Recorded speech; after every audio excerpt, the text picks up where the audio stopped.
Okay, once again, everyone, welcome to the KIDA League Finals. We would like to introduce the four teams advancing to the finals. First, we have HYDS as opening government. We have KU for opening opposition. CUDS at closing government. And finally, UU as closing opposition. And for the adjudication panel, we have me, Chejuna from Snuda. We have Park Jung-jin from KDS. Jianul from ADS. And Kim Eun-ji from HYDS.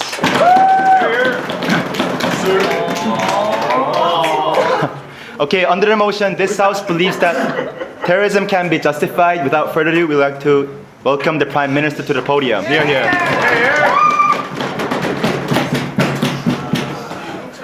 Oh, and Lee-Hye-won from HYDS will be timekeeping.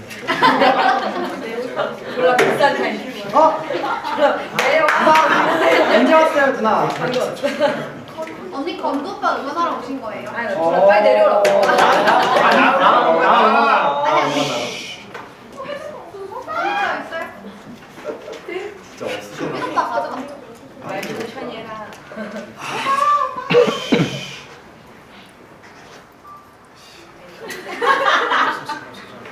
Okay, Mr. Speaker, ladies and gentlemen, I always thought that these days would come where I have to be open government, because throughout my whole entire debate career, other than prelim rounds, I've never been in a position of the opening of government. And today, it's actually lucky that I actually have to do opening government at this particular motion, because it seems pretty easy as an opening government to engage with those guys. Right? So, here's what I'm going to do. We think that terrorism, as much as it's evil, as much as it seems evil, and as much as it seems that society condemns that action itself, we shouldn't be simply looking at the results of that action itself, but we should be looking at terrorism in a holistic view, why it occurs, and why sometimes it must occur under various circumstances. So these are the things that we're going to prove on open government. What is terrorism? And why sometimes terrorism can be justifiable in special circumstances, and why it actually brings certain benefits to society as they would, other than the ones that we see in the current society. So before that, let's look at a couple of characteristics of terrorism that we see. Okay, firstly, let's look at the purpose of terrorism. We think that as terrorism sometimes kills people, sometimes kills innocent people, just like genocide. But we think that there's inherently different characteristics from things like genocide, things like murder, from terrorism. What are those? We think that in terms of things like genocide, the sole purpose is to kill you. Sole purpose is to eradicate certain species, eradicate certain people itself. We think that terrorism is inherently different in a couple of ways. One, we think that although terrorism might kill particular people, although terrorism might lead to killing innocent people, the purpose itself is not simply to kill them, but purpose itself is to visualize themselves as a minority in terms of majority society.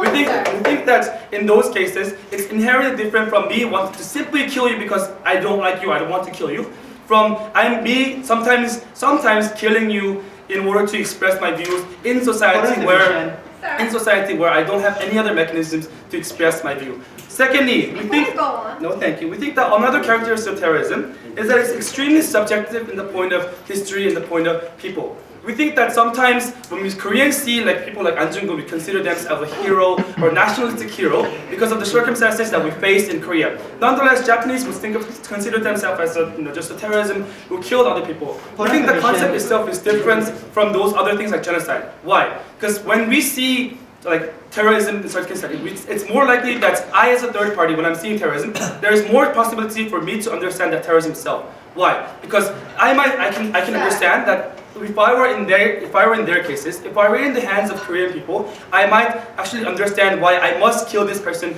to make other society, other people get to know our circumstances. But in terms of genocide, even if I am in the position of Hitler, I can never really understand why I have to kill billions of people. But secondly, even if they simply say, well, these people actually believe that they were doing something good when they were killing genocide, we think that it's about level of how much other people can understand you. which is more likely to be understood by like majority of society? Is it terrorism when it can be subjective and when it can be applied in just different circumstances, or is it genocide when your whole purpose is to kill other people without any reasonable ground but to think that the person is different? Before you go on. Sure, Hyung. So when you say you have terrorists that want to bring the third coming of Jesus, or you want the third caliphate to come, and therefore you blow up Jewish people or you blow up gays, so that's okay because there's a political intention behind. And I'm not just doing this because I like killing people. Is that your position? We think guys like these people are the ones where terrorism is simply like visualized as evil. We think those cases are simply part of the terrorism that we see, part of the terrorism that we see, but they fail to look at how it actually occurs. So I'm going to bring that. Number one, why in certain cases, why in certain circumstances, terrorism is actually needed and is justified. We think that especially in the context of minorities, we think that there are simply no other mechanisms for them to express their views, express what kind of problems that they're seeing. We're not simply talking about like democratic society where there's simply poor people. We're talking about majority where they systematically cut off minorities. Majority where they systematically cut off minority that they don't listen to. Just like in terms of Japan and Korea, Japan systematically cut off Korean diplomats or any people to express to the international society to get for help. They systematically cut off it. There was no other reason. There's no other proper or peaceful ways for them to tell other people what kind of suffering I've been to. So the next option they have, or the last option they have, when they're systematically cut off and other people cannot simply hear your voice, then they have to do it in some other ways. They have to turn their attention. They have to make other people turn attention to them because I cannot approach them. How I do that? But sometimes, even in cases where I commit huge terrorism or blow up a building, I think in these cases other people actually get to listen to me, actually recognize that I'm here. That's why it's important in these circumstances. We think that secondly, particularly because the reason why it's justified in secondly is because these kind of terrorisms don't simply occur because I want to kill other people, because I have simply different reasons, as they would like to characterize, right? We think that often these terrorism, the one that we are justifying, because we're not justifying radical, stupid terrorism, but our justification is when society systematically pushes you. When society systematically push you to the corners, what are the options that we have? We think terrorism can be an option and it can be justified even if it kills other people. Secondly, we think there are actually sometimes benefits that is necessary. We think that through terrorism, you actually open up a channel for minority or anyone else in your society that don't have any other mechanism. We think that the problem the status quo is, when you systematically cut off these minorities, it's not that majority simply don't listen to you, because these are normal citizens in the majority society cannot listen to you or don't even know your existence to begin with. Why is this problem? Because they don't feel the need to make up another channel for these people to be visualized, because they're simply ignorant of the issues because your government has systematically cut you off. That's why you need to make them realize that these people do actually exist. We think sometimes these are the only cases that you can actually make other people listen to. We think that once you are in a majority society where your government simply cuts off these minorities such as the Arab nations and whatnot, your citizens simply don't feel the need to open up a channel. Why? Because the only thing that you see is the majority society that works fine. The majority society that has channels to be discussed by. That's why you never see society that don't have a channel to express their view. We think that through our policy, or through but through terrorism, sometimes you can turn these people's attention towards you rather than you finding them, because you have been systematically blocked from me finding you. Then the other option that I have is to make you come to me, make you see me, so I can at least tell this society what I'm going through. We think that that's why throughout the history we have always achieved something very, very good through terrorism. As they would like to call it, something very heroic action. We think, as I told you, because terrorism can be subjective, we think that it always had brought benefits to our society. And we think that terrorism sometimes can be needed and can be justified in certain circumstances. We are very proud to propose this. 7 minutes 39. We thank the Prime Minister for his speech. Let us welcome the leader of opposition for opening the opposition's case.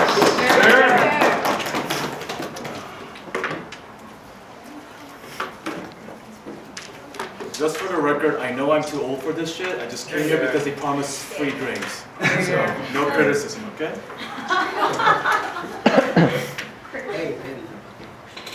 Yeah, I bet we have people like him. Madam Speaker, Mr. Speaker, ladies and gentlemen of this House, to actually have a fair assessment of this debate, we first need to understand what is terrorism. We'll take their definition and we'll try to see if that is still legitimate or is it justifiable. They define that terrorism is an act of killing which targets civilians for a political cause or a political justification. Now, let's take that for a second and then let's add what they also said, like, we're not supporting the stupid terrorism, we're supporting the smart terrorism. We're supporting the ones that are justified. So, what is the standard of justification? Well, we said so. You see, there's a problem there, number one, because before we even get to the nature of terrorism, they're simply saying that in a tautological circular logic, we're only going to support the ones that, in hindsight, happen to be not that bad. So we're going to support the Chechen rebels, and we're going to support the Palestinians, but we're not going to support the Aum Shinrikyo that in 1995 killed Japanese people in the Tokyo subway with sarin gas. We're not going to support, for instance, Al-Qaeda that destroyed UN embassies in East Timor because they had the audacity to liberate a Muslim country from an Indonesian republic. We're not going to support, for instance, Al-Hajj in Pakistan, which they had saying that there is a girl that is going against the caliphate and therefore shot a 13-year-old girl on the face because she dared say, I want an education too. So I think this is wrong in the sense that they're not really supporting anything other than an act that is being condemned in the international society for a reason. These political ideas are fucked up and there is no justification for saying that, oh, because the majority of people say it's fucked up, now we're going to go shoot you.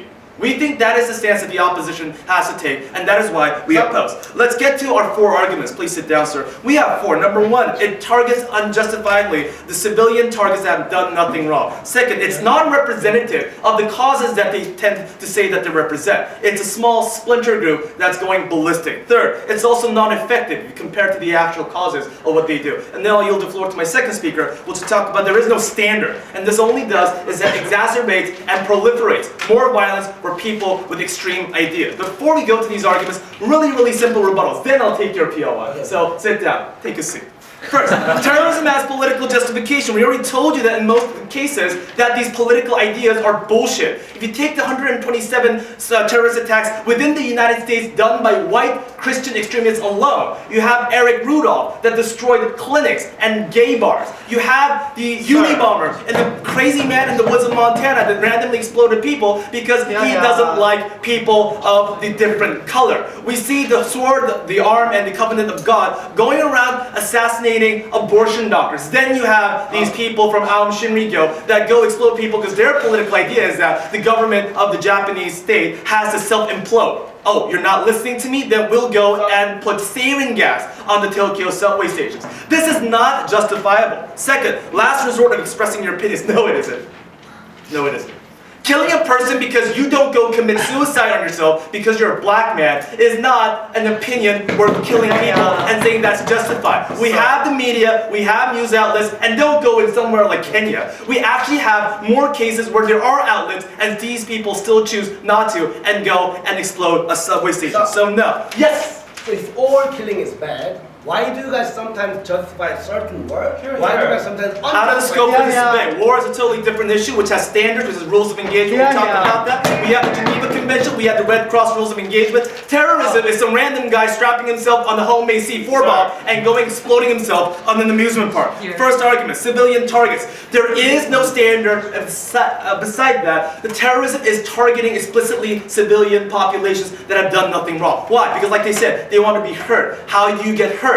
You go and destroy the biggest population possible. You give fear. Terrorism comes from the word terror, duh. You see, the thing is, if you want to cause terror, what you have to do is that you go and attack the most vulnerable members of society. That is why the Palestinians don't go attack the IDF. They shoot rockets at schools. That's the reason why they shoot rockets at department stores. This is the explicit reason. You justify their message by being most effective. The most effective way of doing that is by targeting civilian populations. There is no recourse. There is no reprimission. All you're doing now is saying that it's okay. Justified wars still have standards. These terrorist attacks, by their definition, are going against that justification that you're trying to go against, which is the death of innocent people. By definition, your warfare is only collateral damage. Therefore, there is no standard. There is no source of reparation. See there.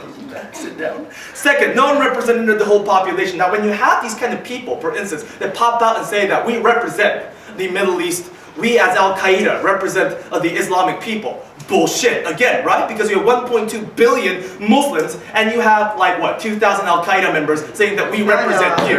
When we go up and say that we're going to destroy the World Trade Centers because the West violates our values, you have 1.2 billion Muslims, including the ones that live in America, say that that is not Islam. That is not what we want. You have people in Palestine, you have people in Israel even, where you have Hezbollah going, exploding rockets on school children. You have Palestinian people saying that that is not what we support.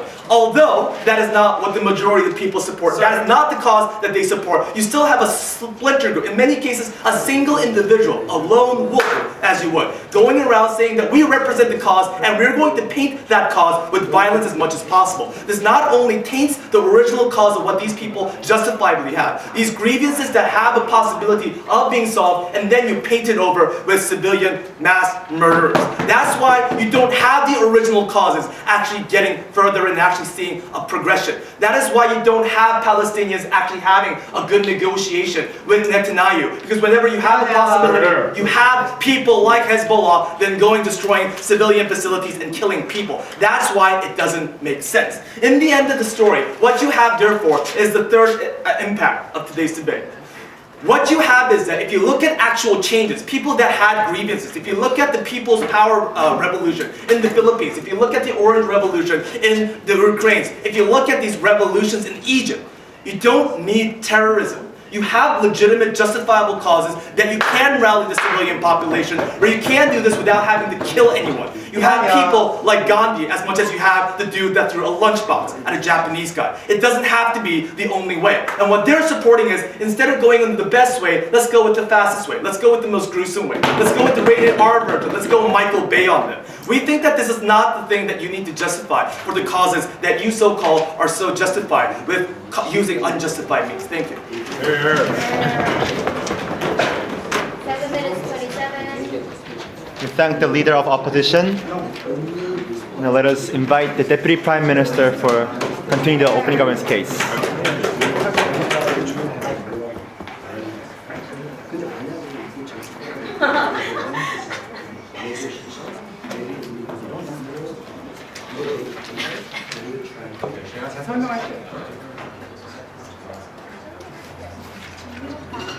여기까지 다 들려요. 나 스카트들을 막 얘기하는 거 들려. 나 없다가 살면 하루 종일. 해볼까 내가 살게요. 오케이. 하루야. PLO라는 틀려요.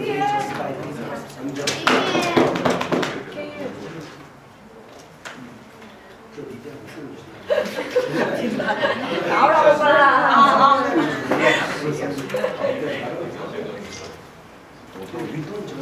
Let's welcome the Deputy Prime Minister.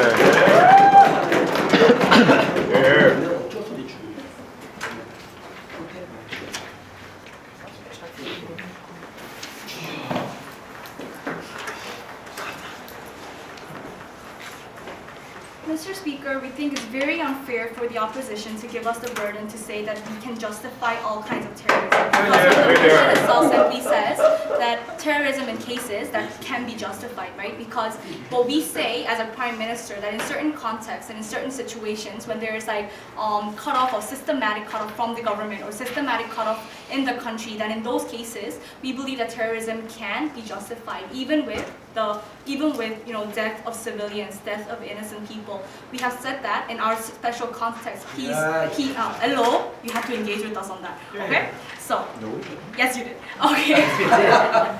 Okay. So for rebuttals against the first speaker of the opposition side, when they say that terrorism, when people they terror other people or terror other kind of groups, that this is not the last resort, because that was really the case that was coming from the PN. But when they deny that these people have last resort, then that is when it becomes really problematic. Because when we look at terrorism, although there could be other kind of methods, maybe they could have gone to their media or whatnot, or maybe they could have like talked to other people or talked to their government, send a letter to their government, whatnot.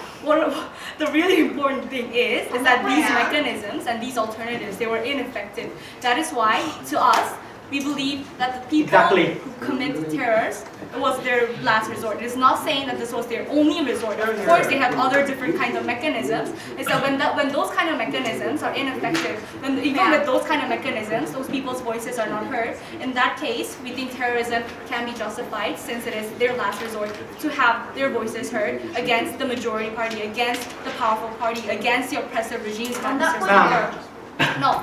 Okay. And when they talk about representation, what we believe is that obviously the fact that terror has been committed, obviously what this means is that there were members in that society, there were members of that people who felt strongly against whatever other people were doing, whatever the other governments are doing that they're targeting upon, right? So when they have those certain groups who are radically trying to, terrorize these people, then we think in that case it can be justified, Mr. Speaker. On that point, ma'am. No. Just one point. Okay.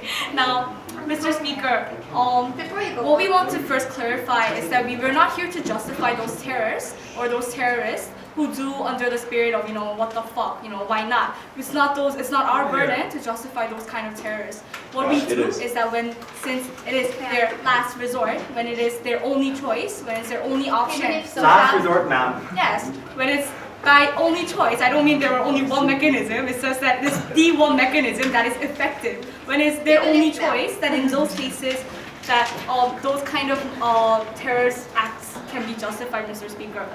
Okay, Please? why so? Is because these terrorists, they're aware of the consequences. It's because when you commit a terror, it's not only about you from 10,000 feet apart, blowing a city. In these cases, there are terrorists that are suicide bombers. There are terrorists who risk their lives, people who risk their families, people who risk their group size, and then those people committing terror, right? So when these people are actually aware of the consequences, they're aware that it's death of themselves as well. And also when they're aware of the retribution, because when someone commits terror, obviously there's some sort of retribution. Yeah. When they are aware of that sort of retribution, we believe since the consequence of committing a terror or acting on terror is too big, that these people, when they actually make this kind of choices, that they are, because they're aware of the consequences. Before you go on, We think it can be justified, yeah, and not just about how they can also die and the retribution also, but in cases of terror, it's not always that you achieve your main goal, right? It can be cases where you don't exactly kill the official head. It's the cases where you kill other kind of civilians. In those cases, when they know about these consequences, we say that we can't just label them as crazy people who are willing to who are bloodthirst. We can't just say that they are crazy people who are all going out and trying to shoot everybody else. On crazy people, ma'am. Yeah, sure. You're saying it's justified because the crazy guy with the bomb strapped onto him signed up for it, but the 7-year-old on Tel Aviv Square that got killed in the process did not sign up for this. Okay, Mr. Speaker. What we say is that you can't just, when you look at terrorism, you can't just look at the lives that were killed, and you can't just look at how many people were killed, because in the case of what we're talking in this motion is whether this can be justified, right? Whether these people should be understood or should be understood in what they have done, right? So this leads to my second case of talking about how terrorism can be seen as civil disobedience, because in all kinds of terrors that were on the spirit of, because it was a last resort to have your voices heard, it's always the minor group or the vulnerable group or the weak group terrorizing against the stronger part, the most, the more powerful part. So in this case, when it's going against the powerful and going against in those cases, we can say that we can look at terror as civil disobedience, because in all kinds of civil disobedience, it's always the weaker party going against the stronger going against the stronger group, Mr. Speaker. And also, what is really important here is that when you have an idea, if you want to justify that, you can't just look at it on the perpetrator, on the person who acts upon it. It also has to be understood by other other people who are not like exactly in that context, right? Because what we say is that terrorists, it's of course justified to the terrorists, but then it can also be justified or also can be understood by the third parties. Why? Because when terrorists are like crucially different from genocide, like different from, you know, you just going crazy and killing other people, when it's just like different from one person going crazy and killing like thousands of people, when it's like a group of people who felt oppressed, the minority of the group who felt oppressed, then we think the third parties, like other people, can also understand such actions. Why? Because those people can also always link or feel empathy, since those people can also be in that group, can also be in some other kind of futures and other kind of contexts, also be in that group. So for that reasons, we think that terrorists, in cases where it is the last resort, in cases where it is the only method for you to be effectively heard and voiced out, it can be justified. Thank you.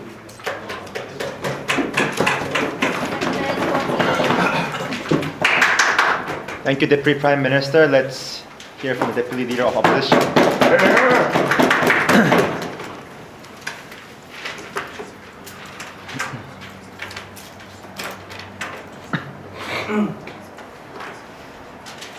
Mr. Chair, I have a lot to talk about, so let's directly move on to my rebuttals. The first thing that Geonsub mentioned by analyzing the characteristic of terrorists and then say why it's justified was because in most cases, the type of terrorism that they're defending are the types where they do have minority representation and political representation. We think we have two responses rejecting this idea. First of all, we reject this premise that terrorism is all about minority representation, because I'm going to give you two examples. One, regarding how Al-Qaeda and Taliban is supposedly representing the Muslim theory in killing off, Christianity and wiping off those people. Like another example in Christian terrorists in Norway who killed something like 70 people with, shotguns. He was also a type of terrorism that we're talking about. In both instances, we don't think neither Muslim nor Christian is supporting minority because they both are majority groups within society. But even if, Mr. Chair, accept this premise that those people are minority, we think that the representation is wrong type of representation. Because in places like Hamas and Palestine, where they seem to support because of political representation, most of Palestinian people do not support Hamas because of its violence and the mechanism that they resort to. The fact that those people have to rely on Hamas because Hamas has the necessary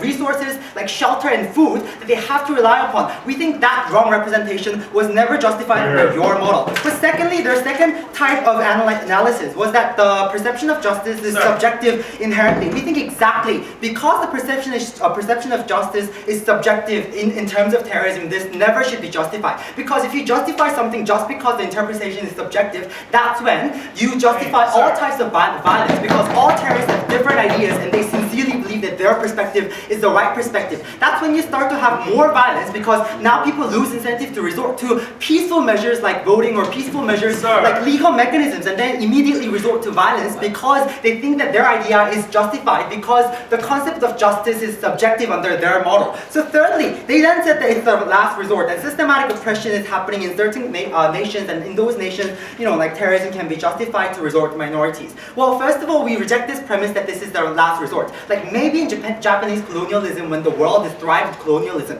that was the case. But we say that they're resorting on wrong time frame. We say in the status quo, we have international consensus of what humanitarian value is. We have international support, like even in cases of Nigeria or Palestine that they're talking about. We see a lot of NGOs and international communities trying to help out those instances, and they're actors, Mr. Speaker. So we say that they're resorting to wrong time framework. But second response to this, we think that even if that was the case, that last resort do not lead to the aim that they're trying to achieve, because we told you clearly in our argumentation, because those people do not agree with that type of mechanism, namely violence, those terrorist groups actually lose maybe they drag attention, but that type of attention is inherently negative. Therefore, they lose popular support, lose their power to resort to and achieve their aims. But then the third and last response to this kind of means, like I'm going to quote from Deputy Prime Minister. She said that it's justified because other mechanisms do exist, but they are ineffective.